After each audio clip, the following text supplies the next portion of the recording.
მორალური ტერორი და ეკაბესელიას ვრცელი ღია წერილი მინიშნებებით ვის გულისხმობს იურიდიული კომიტეტის ყოფილი თავმჯდომარე კოლექტიურ მოძალადეში, რომელიც სახელისუფლებო გუნდს არყევს. ბესელიას თანამოაზრეებიც ახალ სკანდალს მოსამართლეების საქმეზე განვითარებულ პროცესებს უკავშირებენ.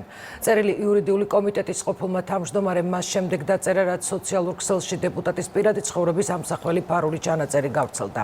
პოლიტიკური სპექტრი თანხმდება, რომ ქვეყანაში ამ სახის შანტაჟი უნდა დასრულდეს. პარლამენტის თავმჯდომარის განცხადებით ამ საკითხზე პირადი კომუნიკაცია აქვს სამართალდამცველებთან და მათ საქმის ბოლომდე გამოძიებას თხოვს. ამ სკანდალურ ამბავს დღეს წერილობითი განცხადებით გამოეხმაურა საქართველოს პრეზიდენტიც. სოფო ბერიძეა ახლა ამ თემით პირდაპირ ეთერში.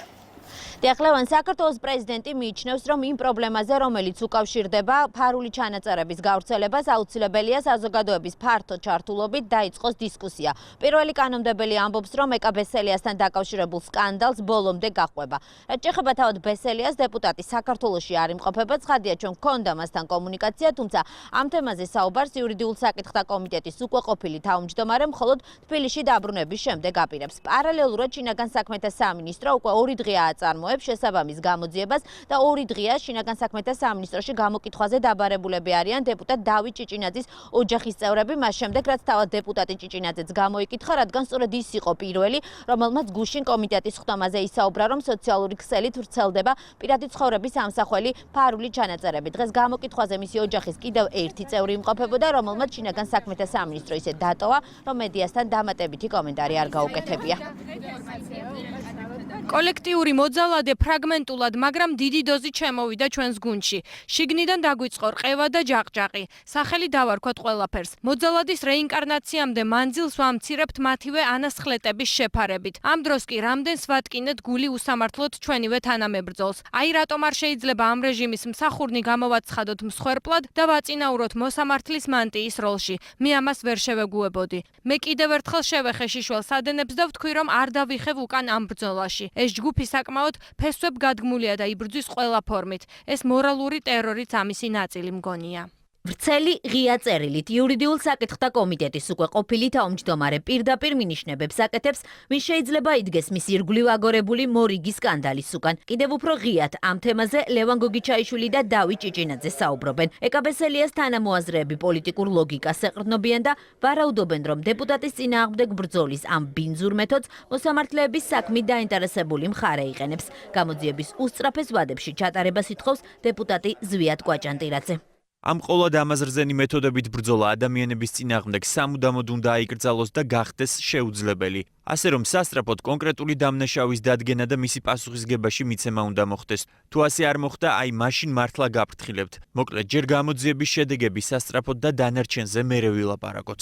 მოვლენების ქრონოლოგიას თუ ჩვენ ანალიზს გავუკეთეთ, შესაძლოა მთელი ეს ბინძური კამპანია იყოს დაკავშირებული ზუსტად იმ პროცესთან, რა პროცესიც პირველ ეტაპზე გააჩერა ეკაბესელია, ველოდებით გამოძიებას, ამიტომ ჩვენ შეგვიძლია ვივარაუდოთ, ეს პროცესი არის დაკავშირებული ზუსტად სასამართლოს ირგვლივ განვითარებულ მოვლენებთან. თუ ვინმე ცდილობს, რომ ამ მეთოდებით რაღაცებს მიიღებენ, ძალიან ცდებიან, იმიტომ რომ ბოლო სერიაში ისინი მარცხდებიან და ყველა ხედავს, რომ აღმოჩნდებიან ხოლმე ციხეში. ლოგიკურადაც რო გავყვეთ, რა თქმა უნდა, ეხლა ვინც ამ მორიგებით, დაზავებით, რაც მოხდა ქართულ ოცნებაში, ბიზინა ივანიშვილმა ეს მოახერხა, რომ ეს კონფლიქტი ჩააქრო, მაგრამ ვისი ინტერესებით დაზარალდა, ესენი ხო ესეთი ადამიანები არიან, ჯიუტი ბავშვები რო არიან, აი რაღაცა რო უნდა და ამათ უნდა ბესელიას გაგდება და ეტყობა ეხა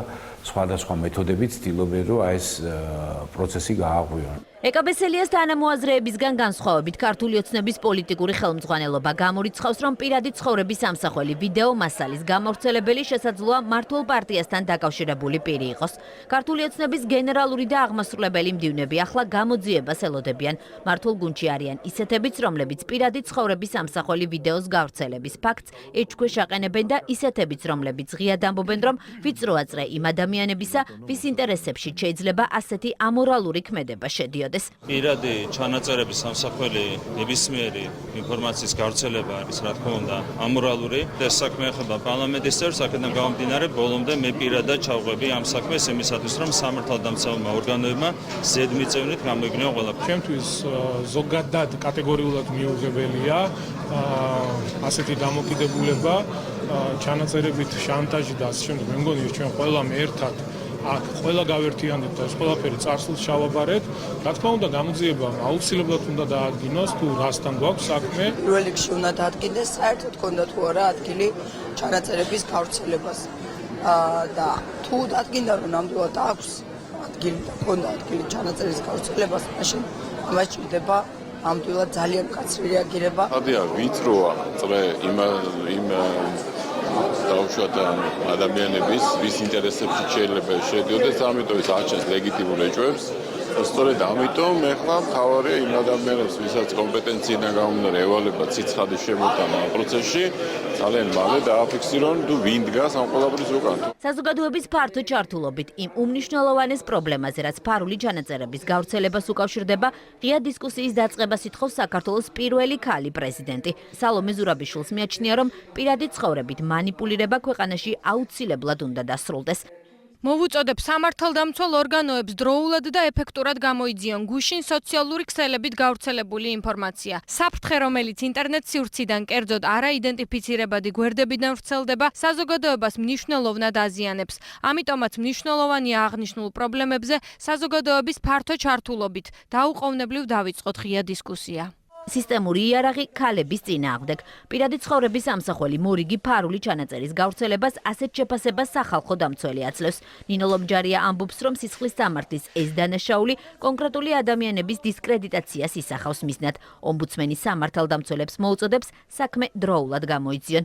როგორც წესი ჩვენ ვხედავთ, რომ ამ ტიპის დანაშაული მიმართულია ქალი საჯარო პირების მიმართ და მიზნად ისახავს მათ დისკრედიტაციას. ეს დანაშაული წარმოადგენს როგორც ამ ადამიანების ფსიქოლოგიურ ტერორს, ასევე ალბათ მიმართული არის მთელი საზოგადოების დაშინებისკენ. ეკაბესელია თბილისში ისევ არ იმყოფება. მისი მისამართით განხორციელებულ მორალურ შანტაჟზე საუბარს მხოლოდ საქართველოში დაბრუნების შემდეგ აპირებს. არაერთი განცხადების მიუხედავად მართულ პარტიაში დაპირისპირება, როგორც ჩანს, 25 იანვრის ხტომაზე არ ამოწურულა. სოციალურ ქსელში გავრცელებული განცხადებით ეკაბესელია ამაზე ღიად მიანიშნებს.